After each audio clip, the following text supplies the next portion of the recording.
Am I like, I was like, my hand was like half up because I wasn't fully committing to like waving. Is it weird being considered like, because you're half like Sure. white American and you're half like Mongolian. Mm. So that's what her mix is, in case people were wondering. Is it weird like growing up for a lot of your life in a country where people consider you like as white and then going over to the United States where you're considered Asian? This is a wonderful topic. I love talking about this, but I think it's very different because I've always felt Asian my whole life. Like, I was born in America, but I've lived here since in Singapore before I was 1. So I grew up, going to local school. I would like speak very broken Chinese with my classmates, and I go to Mongolia and I like lived there on and off and stuff. So I've always felt very Asian. So when I was like kind of called like oh, the white girl or whatever, like it never bothered me, like, because I am white. Like if I'm not like okay with that, that's like probably a problem. But I never really felt like the white girl, So going to America, it was kind of really refreshing to be like sort of the Asian girl, not to like encompass my identity in like the Asian girl, but I kind of felt like that side was being acknowledged, and I really appreciated that because I kind of was seen as sort of like an expert in my culture, because compared to like someone that isn't, but like I think that felt really nice because there was sort of like a recognition there. So that was weird, but I also learned to love like my white side as well. Because I think growing up and like not feeling white as much, that was weird.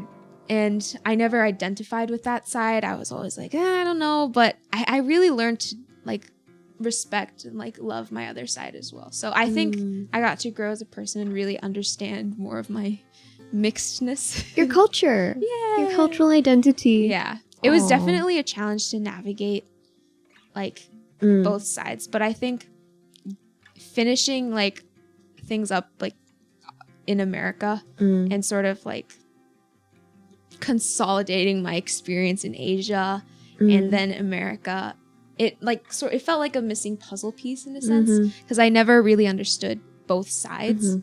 And I think going to college and like experiencing more of like my white side and also being like treated also as an Asian, I got to sort of consolidate all of that and come to a conclusion. Like kind of round it all off. And I can be everything.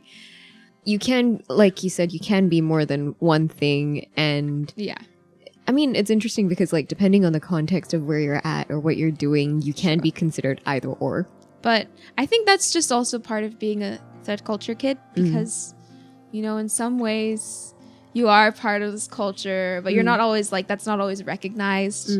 And that can be really difficult because when you feel like you're a part of something, but that's not acknowledged, it can be a bit of a struggle, but you get through it and you figure things out. So yeah. How do you feel you've grown since going to college, apart from like this new...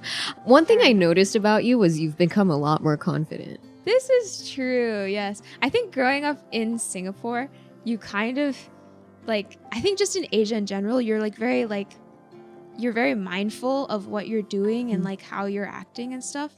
I think there's a little bit less of that. Like there's less, in a good way, there's less concern of what people think of you. And not to say like Asia is like bad or anything, but when I first came to the US, there was like a little old grandpa who I was taking like a walk, and he was like smiling and waving at me, and I was like, oh, that's so cute, because you just don't really have that here. People kind of keep to their own. And that was very different. At first I was like, I do not know how to react. Like, I was like, my hand was like half up because I wasn't fully committing to like waving, but it was just different. So I think I learned to be less in my head and like overthinking things.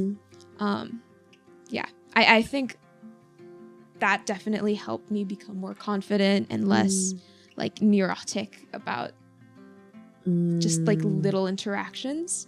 So I grew up in that way quite a lot. And I think also like leaving your parents' house and like having to figure things out on your own, there's like a natural confidence that develops where like you have to like make all the decisions and become like your own mom.